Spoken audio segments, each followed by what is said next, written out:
The Bank of the Philippine Islands value its customers very much.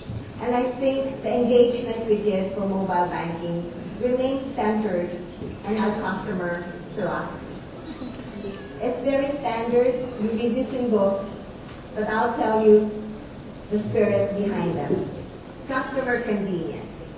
Needs and adapt to the changing lifestyle of the customer. One of the changing lifestyle in the Philippines is that 10% of Filipinos live abroad.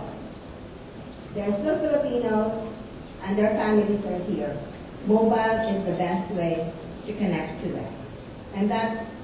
And we introduced banking because we don't want the Filipinos living abroad to surrender financial control of their money, hard-earned money, to the families here. Through the mobile, they can continue to monitor, track, manage their accounts. They remain in control.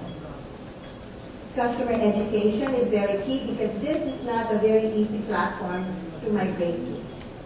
The most important education piece is security, because they're always afraid that if you lose, sorry to smarten Bill, airtime, do I also lose my money?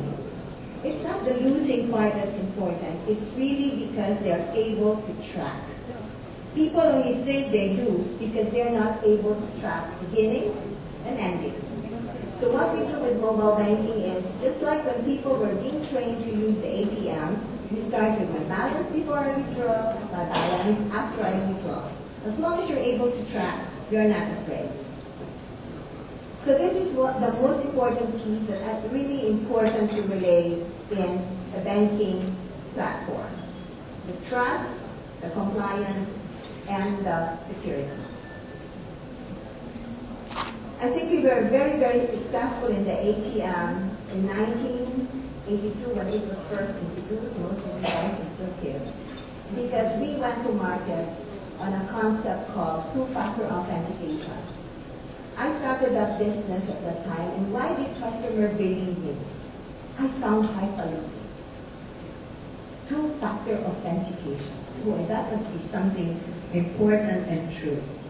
So every press conference, every meeting in central bank, every time I meet the customer, when I'm asked, how secure are you? I say, two-factor authentication. Highfalutin must be real. It's very simple, and it's one thing you all know. Something you own and something you know. The authentication of the ATM and the security of the ATM is something you own, plastic card, and something you know, your PIN. You cannot transact if you don't have those two. And it's the same security that we introduced in the mobile. Something you own, the mobile bank, and something you know, the PIN and the mobile. So you can't transact if you don't have both.